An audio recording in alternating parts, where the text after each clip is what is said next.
بہت اچھی تعلیم پڑھی ہوتی، اسکول میں ٹیچر ہوتا، اور آگے یونیورسٹی میں پروفیسر ہوتا، تو کیا پڑھاتا وہ؟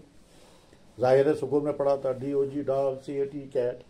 اس کے مقابلے میں ہم پڑھا رہے ہیں اول کلمہ طیب لا الہ الا، کجا یہ اور کجا وہ، اس کی تو حقیقت ہی نہیں ہے اس کے سامنے.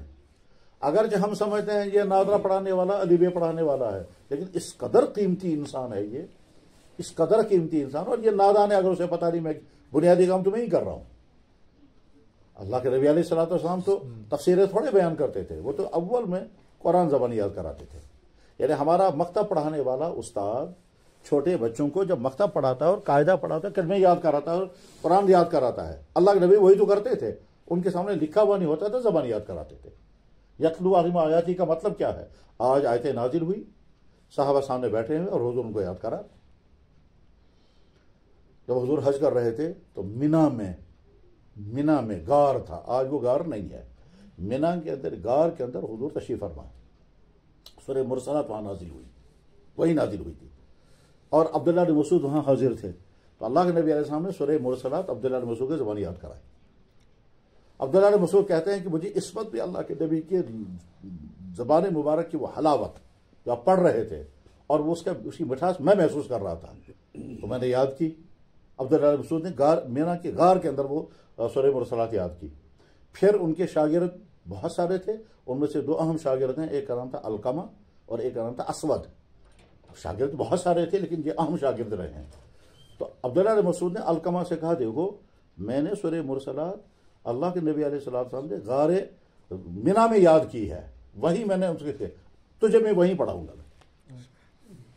باقی سارا قرآن میں کروا دوں گا لیکن سورہ مرسلات وہیں پڑھاؤں گا. چنانچہ جب ہم حج کرنے کے لیے جائیں گے تو میرے ساتھ چلنا. آئے تو اسی غار مینا میں عبداللہ بن مسعود نے سورہ مرسلات علقمہ کو یاد کرائی. علقمہ آگے چل کر کے عبداللہ بن مسعود کی جانشین بن گئے اور بڑے تابعین میں سے تھے، اور صحابہ دنیا سے جا چکے تھے. تو اب جن تابعین کی طرف ساری امت کا رجوع تھا ان میں علقمہ بھی تھے. تو علقمہ تو علقمہ نے اپنے شاگرد سے کہا، میں نے اپنے استاد عبداللہ بن مسعود سے سورہ مرسلات غار مینا میں پڑھ، تجھے بھی وہیں پڑھاؤں گا. تو اپنے شاگرد کو لے کر کے آئے اور وہیں اسی غار مینا میں حج کے زمانے میں اس کو یاد کرایا. اس شاگرد نے اپنے شاگرد سے کہا کہ دیکھو بھائی میں نے تو مینا کے غار کے اندر سورہ میں وہی تم کو وہیں پڑھاؤں گا. پھر اس کے بعد اس شاگرد کا شاگرد اس کا نام تھا غیاس. تو غیاس نے مینا کے غار کے اندر سورہ مرسلات پڑھی اور اس کے بعد اپنے بیٹے کو پڑھایا، اپنے بیٹے کو، اس کے بیٹے کا نام تھا حفص. تو غیاس نے اپنے بیٹے حفص سے کہا، سارا قرآن تو میں تجھے کہیں بھی پڑھاؤں گا لیکن سورہ مرسلات تجھے وہیں پڑھاؤں گا اسی غار میں. حفص جو ہے وہ امام بخاری کے استاد ہیں. تو حفص ابن غیاس کہتے ہیں کہ میرے ابا جان غیاس نے مجھے کہا سورہ مرسلات مجھے وہاں پڑھاؤں گا.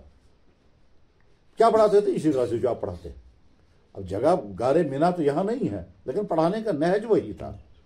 تو میرے بھائی اس طرح کی دور دراز کے خطوں میں جہاں کے مسلمانوں کا ایمان بھی خطرے میں ہے، جہاں کے مسلمانوں کے گھروں میں پڑھنے والے بچے پتہ نہیں آگے مسلمان رہیں گے بھی یا نہیں، جہاں وہ غیروں کے ماحول میں رہ رہے ہیں، زبان بھی انہی کی ہے، رسمیں انہی کی ہے، لین دین انہی کا ہے، عادتیں انہی کی ہیں، اس طرح کے دور دراز علاقوں میں تو آپ حضرات بالکل ڈائمنڈ ہو.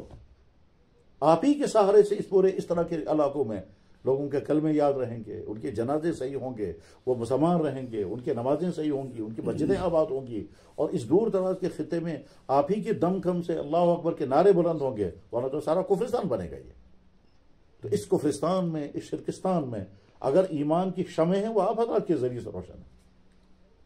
چاہے آپ کی قدر کوئی کرے یا نہ کرے، چاہے آپ کو فاقے لگ رہے ہوں، چاہے آپ کو تنخواہیں نہ مل رہی ہوں، چاہے آپ کو پریشانیاں ہوں، چاہے گھر والے بھی کہہ رہے ہوں بھائی کوئی مزدوری کرتے، ملازمت کرتے تو کچھ پیسہ آتا، یہ سب کچھ آپ جھیل رہے ہوں گے، لیکن اس طرح کے خطوں میں اگر دین زندہ ہے وہ آپ لوگوں کے ذریعے سے.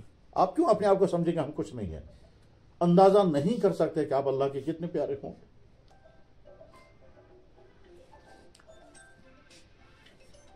ہم جیسے بہت سارے وہ لوگ جو شہروں میں رہتے ہیں اور لوگ ان کے اپنی آنکھوں پہ بٹھاتے ہیں، قسم قسم کے کھانے کھلاتے ہیں، اصرار کر کے کھلاتے ہیں، ٹھیک، لیکن ان کے مقابلے میں آپ بہت قیمتی ہو. پہاڑوں پر چل چل کر کبھی ایک چوٹی پر پہنچے، کبھی دوسری چوٹی پر پہنچے، ایک جگہ گئے تو جنازہ پڑا، دوسری جگہ گئے نکاح پڑا، تیسری جگہ کے نمازیں، وہاں لوگوں کے دلوں میں قدر نہیں ہے، عوام جو ہے وہ بدعات میں مبتلا ہے، غفلت کا شکار ہے. وہ آپ کو بعض لوگ حقارت کے نظروں سے دیکھتے ہوں گے، بعض کہیں گے ان کو کوئی کام ہی نہیں ہے، بعض جو ہیں وہ گھسیٹیں گے اپنی طرف، بعض غلط تانے لگائیں گے، کچھ کہیں گے یہ وہابی ہیں، کچھ کہیں گے یہ گستاخ ہے، کچھ کہیں گے کیا ہیں. ان تمام مشکلات کو جھیل جھیل کر کے آپ اس خطے میں اس طرح کے علاقوں میں دین کو زندہ کیے ہوئے ہیں. نہیں اندازہ کیا جا سکتا کہ اللہ کے ہاں آپ کا مقام کتنا ہوگا اور اللہ کے نبی کے ہاں آپ کتنے پیارے ہوں گے. وفات ہونے کے بعد تو تذکرہ کرنے میں کوئی حرج نہیں ہے. مفتی فیض الوحید رحمہ اللہ تعالیٰ نے مجھ سے بھی فرمایا تھا کہ پنجاب کے جن علاقوں میں اسلام مٹ چکا ہے، اب بے شمار لوگ مرتد ہو گئے ہیں، مسلمان عورتیں بوڑھی ہو گئی ہیں سکھوں کے گھروں میں، ٹھیک، اس علاقے میں کا سفر کریں گے اور ہر جگہ جا کر کے پھر ان کو دوبارہ زندہ کرنے کی کوشش کریں گے. ارادہ کیا تھا، جانے کا پلان بنا ہوا تھا، لیکن مجھے وہ نہیں سنانا ہے. مجھے یہ سنانا ہے کہ کسی آدمی کو خواب آیا، اس خواب میں اللہ کے نبی علیہ السلام نے فرمایا مفتی فیض الوحید سے کہو وہ جدید الفسانی کے خطے میں جا کر کے ناظرہ اور حفظ قرآن کی درسگاہیں قائم کریں. اور جس آدمی نے خواب دیکھا تو اس کو میں جانتا ہوں. انہوں نے مفتی فیض الوحید صاحب رحمہ اللہ تعالیٰ کو سنایا یہ خواب، وہ تڑپنے لگے. بس انہیں پلان بنایا، وہ جاتے تھے اس پورے خطے، گجروں کے خطے میں، پٹھان کوٹ سے، جالندھر سے اور پٹیالہ سے اور کیا کیا وہ کون کون علاقے ہوں گے ادھر کے کہ جہاں مسلمانوں کا خاتمہ ہو گیا، ان کی عورتوں کو اٹھا کر لے گئے، ان کے گھروں کو مسمار کیا گیا، بے شمار مرتد ہو گئے. اور آپ وہاں مسلمان جو ہے وہ بنیا رہے ہیں. بعضوں کی شکلیں بھی اب ختم ہو گئی ہیں، بعضوں کے بس نام ہیں اور آگے کچھ بھی نہیں بچا. اس خطے میں ظاہر ہے اللہ کے نبی اللہ حیات ہیں، اللہ کے نبی حیات ہیں. اور حیات کے نتیجے میں اب یہاں کی بات تو نہیں ہے وہ، لیکن میں سمجھانے کے لیے بات عرض کرتا ہوں کہ کشمیر میں اسلام پہنچا ہے شاہ ہمدان کے ذریعے سے. یہ جو شاہ ہمدان تھے ان کا نام تھا میر سید علی ہمدانی. ہمدان ایران کا ایک شہر ہے، وہیں وہ پیدا ہوئے، اس ان کو شاہ ہمدان کہتے ہیں. نام تھا ان کا علی، سادات میں سے تھے، علی نام ہے، سادات میں سے. تو میر سید علی ہمدانی بہت زبردست صاحب علم شخص تھے، وہ اونچے خاندان کے تھے، تو علم بھی بہت تھا، تقویٰ بھی بہت تھا، خاندان بہت اونچے درجے کا تھا. تب دیکھیے کیسے ہوا ہے. خواب میں جناب رسول اکرم صلی اللہ علیہ وسلم تشریف لائے، فرمایا علی تجھے اگر کچھ بننا ہے تو فلاں بزرگ کے پاس جاؤ. ادھر سے اس شخص کے خواب میں اللہ کے نبی علیہ السلام تشریف لائے، فرمایا میرے خاندان کے بچہ تمہارے پاس آئے گا، اس کو ٹھیک طرح سے تربیت کرنا ہے. اب وہ بزرگ انتظار میں ہے یہ کون سا بچہ آئے گا. یہاں سے ان کو فرمایا کہ تم وہاں پہنچو، لیکن اس کا سمجھ میں نہیں آ رہا میں کہاں جاؤں گا. محمود ان کا نام تھا، محمود خواجہ شرف الدین محمود مزدکان. ٹھیک، یا پوچھ رہے ہیں، کبھی ایک سے پوچھتے ہیں یہ محمود مزدکانی کون ہے اور کہاں ہے.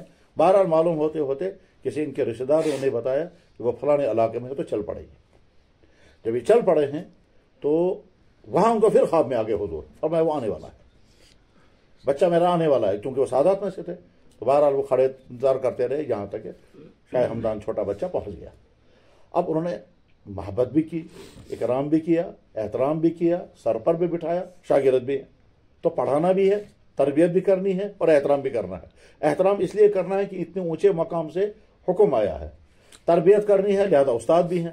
تب بیک وقت وہ ساری چیزیں ہیں، یہ استاد بھی ہیں، خادم بھی ہیں، مربی بھی ہیں، شفقت کرنے والے بھی ہیں، میزبان بھی ہیں. تو وہ سوچتے تھے میں کیا کیا، میزبان ہونے کا تقاضا ہے کہ مجھے اپنی آنکھیں ان کے سامنے بچانی ہے، استاد ہونے کا تقاضا ہے کہ ضرورت پڑے گا تو تھپڑ بھی مارنا. بہرحال تو سال ہر سال تک اس کی تربیت کی. تو اب یہ لڑکا جو ہے وہ ڈائمنڈ بن گیا، جوہر بن گیا. آگے وہاں سے واپس پہنچے اپنے خطے میں، وہاں ان کو کچھ طرح طرح کی مسائل پیش آ گئے، پریشانیاں ہوئی، لیکن بہرحال کامل بن چکے تھے. یہ شاہ ہمدان کہتے ہیں کہ میں ایک دن مراقبہ کر رہا تھا. مراقبہ ایک عمل ہے جو بزرگوں کے یہاں ہوتا ہے، اس میں مراقبے ہوتے ہیں، مراقبہ موت، مراقبہ نعمت، مراقبہ معیت، ٹھیک، وغیرہ. تو ان مراقبے میں بیٹھے ہوئے تھے تو اس میں گنودی طاری ہو گئی، ایک قسم کی نیند چڑھ گئی. یہ نیند جو ہے یہ کچھ عجیب قسم کی نیند ہوا کرتی ہے، ٹھیک. اور آپ کو بھی تجربہ ہوا ہو، اس کا خیال نہیں آیا ہوگا لیکن تجربہ ہوا ہوگا. میں بھی مثال بتاتا ہوں. ہو سکتا ہے کبھی نہ کبھی آپ کو تجربہ ہوا ہوگا، جمعے کی نماز میں جب امام خطبہ پڑھتا ہے تو جو نیچے بیٹھے ہوئے ہیں ان کو نیند آنے لگتی ہے. آتی ہے کبھی نیند؟ اس قدر مزیدار نیند آتی ہے، آدمی سوچتا ہے کب نماز ختم ہو جائے تو میں جا کے سوؤں گا. ٹھیک، اور جو ہی نماز ختم ہو جاتی ہے وہ نیند غائب ہو جاتی. ایسا ہوتا ہے؟ یہ نیند نہیں ہے، یہ سکینہ ہے، اس کو سکینہ کہتے ہیں. ٹھیک، وجہ اس کی یہ ہوتی ہے کہ جو ہی خطبہ شروع ہوتا ہے تو تمام فرشتے ہجوم کر کے آتے ہیں، تو یہ ماحول فرشتوں کا ماحول بنتا ہے. پھر جس کی روح بہت صاف شفاف ہوتی ہے، اس کی روح فرشتوں کے ماحول سے اثر قبول کرتی ہے تو نیند چڑھتی ہے. اس قدر میٹھی نیند آتی ہے، آدمی یعنی تجربہ ہوا ہوگا، اس کو سمجھانے کی ضرورت نہیں ہے. جناب والا یہ آپ یہاں سے سمجھ سکتے ہیں کہ حضرت ابو طلحہ رضی اللہ تعالیٰ بیان کرتے ہیں، قرآن کریم کی آیت ہے ثم انزل علیکم من بعد الغم امانۃ نعاسا یغشی طائفۃ منکم. غزوہ احد میں تلواریں چل رہی ہیں، آدمی گر رہے ہیں، اللہ کے نبی زخمی ہیں. ابو طلحہ رضی اللہ تعالیٰ کہتے ہیں ہم پر نیند طاری ہو گئی، 3 دفعہ میرے ہاتھ سے تلوار گر گئی. میدان جنگ میں نیند آ سکتی ہے؟ جہاں تلواریں چل رہی ہیں نیند کیسے آئے گی؟ ابو طلحہ کہتے ہیں، بخاری میں حدیث ہے، غزوہ احد کا بیان جہاں ہے وہاں کہتا سکینہ ہم پر نازل ہوا، اور وہ نیند تو جو ہی وہ نیند ہٹ گئی تو بس ہم فرش ہو گئے تھے. بس پھر اس کے بعد خیر تو سکینہ نازل ہوتا ہے. ان پر سکینہ نازل، جی سکینہ طاری ہوا تھا. جی شاہ ہمدان رحمہ اللہ تعالیٰ مراقبے میں ہیں، اس مراقبے میں ان پر سکینہ طاری ہو گیا تو اسی میں حضور کی زیارت ہو گئی. تو اللہ کے نبی نے فرمایا اذهب انت الى کشمیر. تو گویا ایک خواب کے ذریعے سے وہاں تربیت کروائی اور اب مراقبے میں آ کر کا حکم دیا تم کشمیر پہنچو. تو شاہ ہمدان رحمہ اللہ تعالیٰ کشمیر آئے اور ان کے ذریعے سے کشمیر میں مسلمان ہو گئے، اسلام پھیل گیا. اب دیکھیے کہاں سے مہربان نگرانی چل رہی ہے. تو غرض یہ کہ آپ حضرات اس دور دراز کے خطوں میں لوگوں کو کلمے پڑھا رہے ہیں، لوگوں کے بچوں کو دین سکھا رہے ہیں، اذانیں آپ کے ذریعے سے قائم ہیں، مسجدیں آپ کے ذریعے سے قائم ہیں. یہ اسلامی شکلیں نمودار ہو گئی اس طرح کے ان کفرستانوں کے علاقوں میں. ٹھیک ہے، آپ اپنے آپ کو ہلکا نہیں سمجھے، بہت قیمتی سمجھے اپنے آپ کو. جناب والا انسان جب اللہ کی عطا پر شکر کرتا ہے اور اللہ کی عطا کو قدر کی نگاہ سے دیکھتا ہے تو اللہ تعالیٰ نظارہ عطا کر دیتے ہیں. لئن شکرتم لأزیدنکم. ہم کہہ سکتے ہیں وما بکم من نعمت فمن اللہ. مطلب ہم بھی اسی پہاڑی علاقوں کے ہیں، ہم ہی کہیں مزدوری میں ہوتے، سکول میں تعلیم پڑھی ہوتی، ٹیچر بن گئے ہوتے. ٹھیک، کوئی اور شعبہ ہوتا کہیں مزدوری کرتے یا بھیڑ بکریوں کے ساتھ ہوتے. لیکن اللہ نے اگر دین کے ساتھ جوڑا، کسی نے کم پڑھا کسی نے زیادہ پڑھا، دین پڑھنے کے بعد پھر دین پڑھانے کے ساتھ ہی جڑ گئے. کوئی امامت کر رہا ہے، کوئی مکتب پڑھا رہا ہے، کوئی جنازے پڑھا رہا ہے، کوئی جمعے پڑھا رہا ہے. گویا ہمارا بولنا، ہمارا سننا، ہمارا چلنا دینی کے لیے. آپ اپنے گھر سے چلے اس علاقے میں جا کر کے جمعہ پڑھنا ہے، یہ آپ کا چلنا، یہ آپ کا چلنا کیا ہے؟ بخاری میں حدیث ہے، بخاری میں حدیث ہے جمعے کے باب میں کہ جب انسان جمعہ پڑھنے کے لیے چلتا ہے تو اللہ کے راستے میں وہ فی سبیل اللہ. وہاں بخاری، امام بخاری نے وہی حدیث نقل فرمائی ہے کہ جمعے کی نماز کے لیے چلنا آپ اللہ کے راستے میں ہو. اور اللہ کے راستے کی جو فضیلت والی حدیث ہے وہ جمعے کے یہ نماز کے لیے اور آپ پڑھانے کے لیے جا رہے ہیں.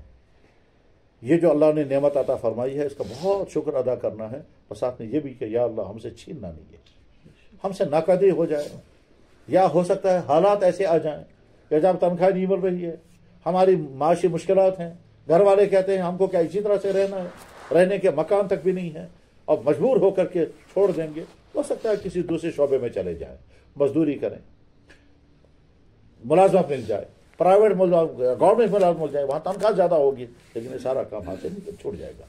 پھر ہم پیسے کمانے والے تو ہوں گے.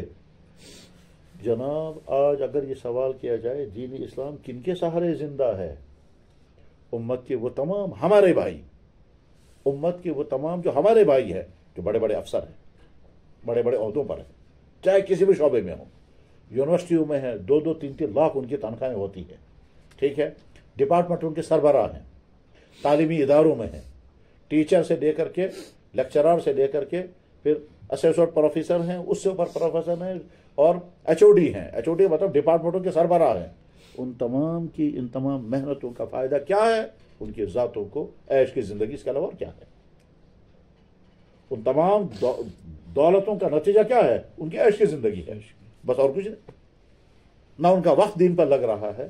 بلکہ وہ لوگ کبھی کہتے ہیں مدرسوں کا کیا فائدے ہیں؟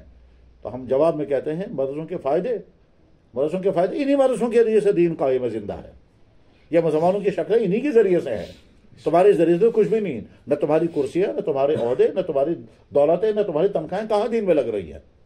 انہی کے ذریعے سے یہ کلمہ زندہ ہے. انہی کے ذریعے سے نمازیں قائم ہیں. انہی کے ذریعے سے مسجدیں آباد ہیں. انہی کے ذریعے سے نکاح پڑھے جا رہے ہیں. انہی کے ذریعے سے لوگوں کو دین بات سنائی جا رہی ہے. تو سب سے قیمتی طبقہ تو یہی ہے. ہم فخر کے ساتھ، اطمینان کے ساتھ کہیں گے العلماء ورثۃ الانبیاء. ہم نبیوں کے وارث ہیں، اور نبیوں کا کام تھا امت کو دین پر کھڑا کرنا، چاہے ان کو کتنی مشکلات آتی تھی، مگر ان کا کام تو امت کو دین پر.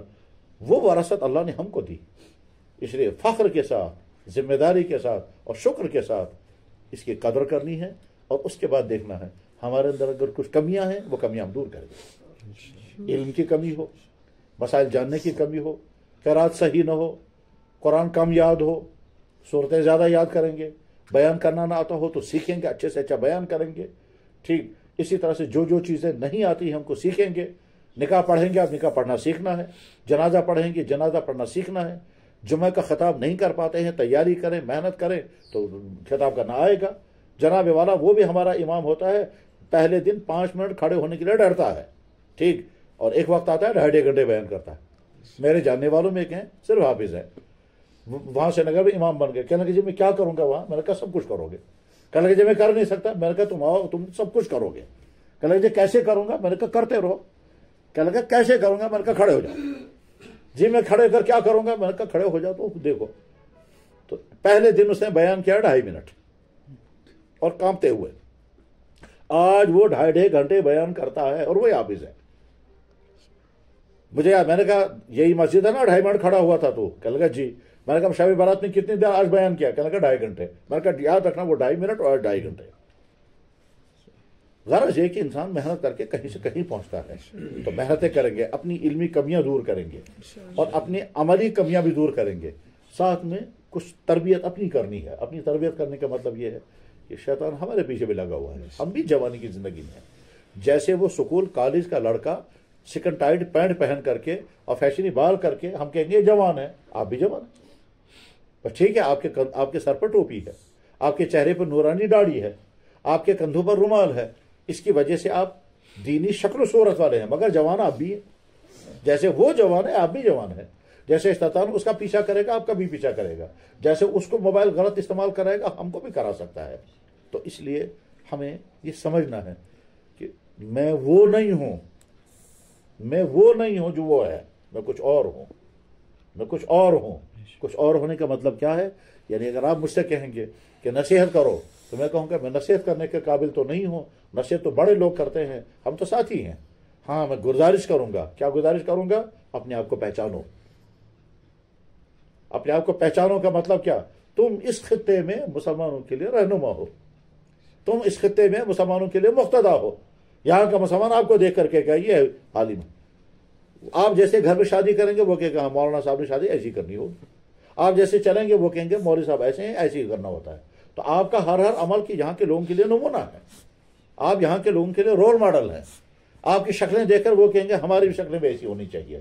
جب وہ سنت کی طرف چلنے لگے گا اور کہے گا میں سنت والا لباس پہنوں گا تو شکل آپ کی دیکھے گا. وہ جب یہ چاہے گا کہ میں نماز پڑھوں گا اور صحیح نماز پڑھوں گا تو اس کے سامنے مثال نمونہ ہوگا آپ کی ذات ہوگی. تو گویا اس خطے کے لیے نمونہ آپ ہیں. آپ اپنے آپ کو پہچانیں کہ یا اللہ اس خطے میں آپ کا دین ہمارے کندھوں پر. جناب رسول اللہ صلی اللہ علیہ وسلم کبھی خیال آتا ہے، بہت بڑا خیال ہے وہ.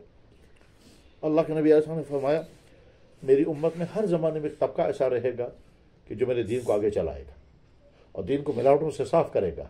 اس طبقے کے متعلق اللہ کے نبی کی امیدیں وابستہ ہیں. باقی کریں کچھ یا نہ کریں مگر ایک جماع ضرور رہے گی. تو کبھی خیال آتا ہے یہی ہے وہ طبقہ. یحمل هذا العلم من كل خلف عدول. ہر بعد میں آنے والوں میں ایک جماعت ہوگی. ينفون عنه تحریف الغالین وانتحال المبتدین وتأویل الجاہلین. کچھ میری امت کے طبقے ایسے ہوں گے ان کا مشن ہوگا یا اللہ یعنی وہ کہیں گے یا رسول اللہ اس خطے میں آپ کے دین کے پاسبان ہم ہیں. آپ کے دین کو پڑھنا پڑھانا، لوگوں کو سمجھانا، لوگوں کو دین کے ساتھ جوڑنا یہ ہمارا مشن ہے. ہم آپ کا کام یہاں کر رہے ہیں. اور جب آپ کی روداد وہاں پہنچتی ہوگی، جب آپ کی ڈائری وہاں پہنچتی ہوگی تو کتنی خوشی ہوتی ہوگی وہاں کہ فلاں علاقے میں میرے چند جس خطے میں آپ ہیں جہاں کی صورتحال اچھی طرح آپ جانتے ہوں گے، کتنی جہالت، کتنی لا علمی، کتنا دین سے دور. ایسے بھی لوگ ہوں گے جن کو غسل بھی کرنا نہیں آتا ہوگا، ایسے بھی لوگ ہوں گے جن کے گھروں میں کبھی کلمہ بھی نہیں پڑھا گیا آتا ہوگا. لازماً ہوں گے جو دور دراز پہاڑی علاقوں میں جو ہمارے پہاڑی بھائی ہیں، چاہے وہ گجر برادری کے ہوں، چاہے بکروال برادری کے ہوں، یا کوئی دوسری برادری کے ہوں، ایسے لوگ ہوں گے جن کی عورتوں کو غسل کا بھی پتہ نہیں ہوگا. ایسے بھی ہوں گے جو مسلمان ہیں لیکن ان کو کلمہ بھی یاد نہیں ہوگا. اس خطے میں آپ آباد ہیں. تو گویا ان تمام کی دینی ذمہ داری آپ کے کندھوں پر ہے. آپ خوشی محسوس کریں، اس لیے نہیں کہ تنخواہ پائیں گے، آپ خوشی محسوس کریں میں نے اتنوں کا کلمہ ٹھیک کرایا، میں نے فلاں جگہ مسجد کھڑی کرا دی، میں نے فلاں جگہ جو ہے لوگوں کو نمازی بنا دیا. وہ ہے آپ کا مشن. ان صلاتی و نسکی و محیائی مماتی للہ رب العالمین. میرا جینا اور مرنا یا اللہ آپ کے دین کے لیے ہے. ہم امامت بھی کریں گے، جمعے بھی پڑھیں گے، تقریریں بھی کریں گے، جلسے بھی کریں گے، مکتب بھی شروع کرائیں گے، لوگوں کے جنازے بھی پڑھیں گے، مکتب میں بچوں کو لائیں گے، ان بچوں کو لانے کے ساتھ ان کے کھانے کا انتظام بھی کریں گے، بھیک مانگیں گے، بھیک مانگ کر کے ان کو بچوں انہی کا پیسہ انہی کے بچے لا کر کے خود بھی کھائیں گے، ان کو بھی کھلائیں گے. اور کہتے ہیں نا جناب دین کا کام کرو گے تو کھاؤ گے کہاں سے؟ اور اللہ تعالیٰ اتنا کھلاتے ہیں کہ کھا کھا کر انسان تنگ آ جاتا ہے، معافیا مانگتا ہے بھائی یار ہم سے نہیں کھا جائے گا. لوگ کہتے ہیں کھاؤ گے کہاں سے، اور ہم کہتے ہیں یار کھا کھا کے اتنے تنگ آ جاتے ہیں کہ معافیا مانگنی پڑتی ہے، پھر بھی نہیں، پھر لوگ پیچھے چھوڑتے، پھر بھی کہیں گے کھاؤ گے کہاں سے. کہنے گے جناب تنخواہیں نہیں پہنو گے کیا؟ ٹھیک ہے نا. اگر سوال یہ کیا جائے گا سب سے کم تنخواہیں کن کی ہیں، جواب ہے آج کے اماموں کی، آج کے مکتب کے پڑھانے والوں کی. ٹھیک ہے نا. اور سب سے زیادہ نورانی لباس کن کے پاس؟ کہ انہی کے ان کے جسم پر ہی. سب سے زیادہ نورانی کپڑے کن کے پاس ہوتے ہیں؟ انہی کے پاس. تنخواہیں سب سے کم انہی کی. ٹھیک. اور سب سے زیادہ نورانی لباس انہی کا. سفید کپڑے ہوں گے، عطر لگا ہوا ہوگا، کنگا کیا ہوا ہوگا، تو اور ہے کچھ بھی. تو میرے بھائی جس خطے میں آپ حضرات ہیں، آپ کی جب رودادیں پہنچتی ہوں گی اللہ کے ہاں، اور آپ کی سرگرمیوں کی رودادیں پہنچتی ہوں گی اللہ کے نبی کے بارگاہ میں، نہ جانے کتنی خوشی ہوتی ہوگی. ابھی تقریباً 1.5-2 مہینے پہلے میرے پاس ایک نوجوان لڑکا آیا، اور وہ چونکہ بہت زیادہ نیک ہے، بہت زیادہ درود شریف پڑھتا ہے، مطلب تقریباً روزانہ 10-15 ہزار درود شریف پڑھنے کو اسے معمول ہے، اس لیے بکثرت اس کو زیارت ہوتی رہتی ہے. زیارت ہو تو ایک دن اس نے کہا کہ میں خواب میں پہنچ گیا مدینہ شریف، پھر وہاں اعلان ہو گیا کہ کچھ خاص لوگوں کو اندر بلایا جا رہا ہے، تو اس میں سے مجھے بھی اندر لے گئے. تو میں نے دیکھا اندر جناب رسول اللہ صلی اللہ علیہ وسلم بہت زیادہ غمزدہ ہیں. تو میں نے نزدیک جا کر پوچھا حضرت آپ کیوں اتنے غمزدہ ہیں؟ تو آپ نے فرمایا کشمیر کے لڑکوں اور لڑکیوں کے حالات سن کر مجھے بہت دکھ ہے. وہ آپ کو سمجھ میں نہیں آئے گا کیونکہ آپ نے وہ منظر نہیں دیکھے ہیں کشمیر کے لڑکوں اور لڑکیوں کا کتنا برا حال ہے. وہ سمجھ میں آئے گا ڈانس ہالوں میں، وہ سمجھ میں آئے گا کوچنگ سینٹروں میں، وہ سمجھ میں آئے گا وہاں جہاں یہ لڑکے اور لڑکے پڑھنے کے لیے باہر گئے ہیں، وہاں ان کی بری حالت سمجھ میں آ جائے گی. وہاں کیا کیا وہ کر رہے ہیں اور کن کن برائیوں میں مبتلا ہیں. تو جب وہاں کی روداد وہاں پہنچتی ہے اور اللہ کے نبی علیہ السلام کبھی خوش ہوتے ہیں کبھی غمزدہ ہوتے ہیں، تو آپ ان دور دراز پہاڑی علاقوں میں آپ کی محنتوں کی روداد وہاں پہنچتی ہوگی. آپ میرے بھائی اندازہ نہیں کر سکتے ہیں کہ آپ کی عظمت کتنی ہوگی. وہاں مشکلات آئیں گی. کیوں؟ یہ خطہ غریبوں کا خطہ ہے، یہاں کمائی کی سورس نہیں ہے، بیچارے سیدھے سادے لوگ ہیں، کوٹھوں میں رہنے والے ہیں، ان کے پاس آمدنی کے ذرائع نہیں ہیں، زمینوں سے بھی زیادہ فصل نہیں نکلتی، جانور ان کے پاس ہوں گے اکا دکا، کچھ بکریاں کچھ گائے. ٹھیک ہے.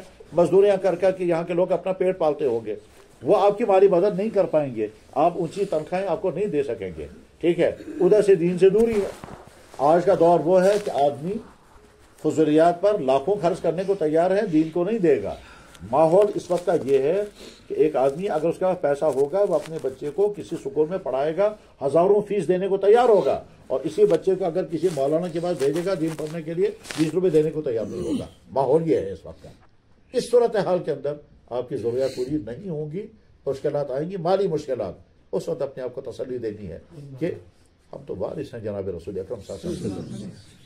ہمارے پاس آسائشوں والا مکان نہیں، ہمارے پاس قسم قسم کے گھر میں کھانے کے انتظام نہیں، ہمارے بیوی بچوں کو مزے کے کھانے نہیں ملتے ہوں گے، ہمارے گھر کے اندر وہ تمام فصولیات نہیں ہے جو دائیں بائیں ہیں، لیکن چونکہ ہم ایک مشن چلا رہے ہیں، اور وہ مشن کون سا ہے؟ اللہ کے نبی کا مشن. ہم یہ سمجھیں گے کہ اللہ کے نبی کے گھر میں چٹائی بھی نہیں تھی.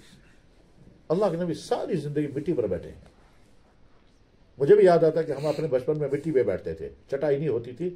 یا ہو سکتا ہے یہاں آپ نے دیکھا ہوگا پہلے زمانے میں گھروں کے اندر بوری پر بیٹھتے تھے، یا ساسان سنگج، وہ گول چٹائی جیسی ہوتی تھی، بس اس کے علاوہ باقی جو ہے وہ مٹی کا ہوتا تھا. ٹھیک ایسے بھی گھر ہوتے تھے جن کے پاس وہ بھی نہیں ہوتی تھی، دینی جلا کر کے روشنی کرتے تھے. آج بھی ہوتا ہوگا اوپر پہاڑی علاقوں میں.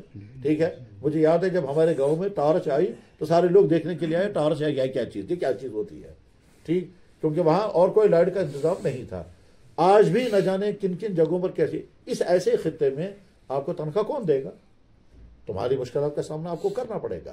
ٹھیک ہے، اس وقت اپنے آپ کو تسلی دے، یا اللہ میں کسی شہر میں پہنچتا، وہاں جا کر امامت کرتا، ہو سکتا ہے وہاں مجھے نہ جانے کتنی آسانیاں ملتی. ٹھیک ہے، ہو سکتا ہے کسی شہر میں جا کر امامت کرتا اور میری امامت اچھی ہوتی تو کوئی مجھے گاڑی بھی دیتا، کوئی واضح مکان بنا کے بھی دیتے، یہ بھی ہو سکتا تھا. مگر اس خطے میں میرے ذریعے سے آپ کے بندوں کو جو دین مل رہا ہے وہ نہیں ملتا. ہم جس دور میں ہیں اس دور کا ایک پہلو اور بھی ہے اور وہ بہت خطرناک ہے. وہ خطرناک پہلو یہ ہے کہ یہاں کی نئی نسل، مسلمانوں کی نئی نسل، اس کا مسلمان رہنا بہت مشکل ہے. وجہ سکولوں میں جو تعلیم ہے اس میں سارا کفر ہے، سارا سلیبس جو ہے وہ کفر کا سلیبس ہے، اور ہمارا مسلمان ٹیچر وہ پڑھائے گا. اب یہ بچہ جو سکول کی تعلیم پڑھ رہا ہے وہاں بھی دین نہیں ہے، وہاں کفر ہی ہے، شرک ہے، دیومالائی کہانیاں ہیں، مورتیوں کے تذکرے ہیں. ٹھیک ہے، اور ہو سکتا ہے رام کتھائیں بھی ہوں گی وہاں، اور وہ پڑھے گا. ہمارا بچہ ٹیچر پڑھا رہا ہوگا، گھر میں بھی اس کو کلمہ پڑھانے والا کوئی نہیں، وہاں سکول میں بھی نہیں رہا، تو بچنے کی شکل کیا ہے اس کی؟ ہو سکتا ہے آگے چل کر کے بچہ کیا کہے گا؟ جناب میرا نام عبد الکریم، میرا نام فضل کریم، میرا نام ہے محمد دین، بس اس طرح، اس کے علاوہ اور کچھ نہیں ہوگا اس کے پاس. بس دو چیزیں ہوں گی، نام ہوگا مسلمان جیسا اور ختنہ ہوگا، اس کے علاوہ کچھ نہیں ہوگا اس کے پاس. اور ان کے پاس اگر دین بچ سکتا ہے تو آپ کے ذریعے سے، آپ کے مقصدوں کے ذریعے سے. اس لیے لوگوں کے گھروں میں دامن پھیلا کر کے کہیں بھائی صاحب مہربانی کرو یہ اپنا بچہ مجھے دے دو 10 منٹ کے لیے، 15 منٹ کے لیے، کم سے کم اس کو کلمہ تو میں یاد کراؤں گا، کم سے کم اس کو مکتب کی تعلیم تو پڑھوں گا، کل کو کم سے کم تجھے جنازہ تو پڑے گا یہ. اور اس میں یہ بھی ذہن میں رکھنا ہے کہ لوگوں میں جہالت ہے، بدعات ہیں، دین سے دوریاں ہیں. کچھ لوگ آپ کو خام خواہ آپ سے نفرت کریں گے، کچھ لوگ خام خواہ آپ کو کہیں گے یہ گستاخ کے رسول ہیں، کچھ لوگ خام خواہ آپ کہیں گے کیا صاحب یہ نیا دین شروع کرتے ہیں. آپ کو وہ تانے دیں گے جو آپ ہے ہی نہیں، جو آپ ہے ہی نہیں وہی تانا دیں گے آپ کو. آپ کہیں گے یار ہم تو مطلب ایک آدمی کو گاؤں میں گئے تو گاؤں والوں نے کہا یہ وہابی ہے، اس نے کہا وہ کیا ہوتا ہے؟ میں نے تو آج پہلی مرتبہ سنا، وہ کیا چیز ہوتی ہے؟ کہنے لگے تم وہابی، کہنے لگے جی میں تو جانتا ہی نہیں وہ ہے کیا چیز، وہ کون لوگ ہیں وہ، تو میں تو جانتا ہی نہیں. وہ کہتے نہیں تم ہو وہی، وہ بیچارہ جانتا ہی نہیں میں ہوتا کیا ہے اور کہہ رہے ہیں تم ہو وہی. یہ ہے جہالت. اچھا وہ کہتا ہے میں تو تمہارے بچوں کو پڑھانا چاہتا ہوں، کیا لگ رہے تو وہابی ہے. اچھا کہنے لگا جب میں چلو میں وہی ہوں مگر بچہ تو دے دو مجھے، کہنے لگا نہیں تو ان کو بھی وہابی بنائے گا. وہ کہتا ہے جب میں خود نہیں جانتا وہ ہوتا کیا ہے تو تمہارے بچوں کو کیسے بناؤں گا. شیطان کیسے انسانوں کو دین سے دور کرنے کے لیے استعمال کرتا ہے. تو غرض یہ کہ آپ کو مخالفتوں کا سامنا ہوگا، آپ کو لوگ تانے دیں گے، آپ کو کہیں گے رودی نہیں مانتے، آپ کو کب خدا نہ خواہ کوئی کہے گا یہ نبی کوئی نہیں مانتے، کوئی کہے گا کچھ، کوئی کہے گا کچھ. یہاں سے دل وسیع رکھنا چاہیے اور یہ سمجھنا چاہیے اگر پاگل انسان کوئی گالی دے گا تو اس کا جواب تھوڑے دینا ہوتا ہے. ہاں وہ کہے گا یا تو مجھے کتنا ہی برا بلا کہو مگر مہربانی کریے بچہ مجھے دے دو اور میں آدھے گھنٹے اس کو پڑھاتا رہوں گا. اور ساتھ میں وہ تمام مسئلے، وہ تمام مسائل جن مسائل سے یہاں کے لوگ آپ سے دور ہو جائیں گے ان مسائل کو کبھی نہیں چھڑنا چاہیے. جس مسئلے سے یہاں کی عوام آپ سے دور ہو جائے اس مسئلے کو موضوعی مت بناؤ. مثلا جناب چوتھا کرنا ہے کہ چہلم کرنا ہے، آپ کہ یار ہمارا کام ہے فی الحال نماز پڑھانا، مکتب پڑھانا، چوتھا چہلم بعد میں دیکھیں گے. اچھا چوتھا چہلم میں مثال بتاتا ہوں. حضرت مولانا عطا اللہ شاہ بخاری بہت عظیم الشان شخصیت تھے اور اللہ کے مقبول بندوں میں سے تھے، ہمارے بزرگوں میں سے تھے. حضرت مولانا انور شاہ صاحب رحمہ اللہ عنہ ان کو امیر شریعت کا اعلان کرایا تھا، ان کے ہاتھ پہ بیعت کی تھی لاہور میں.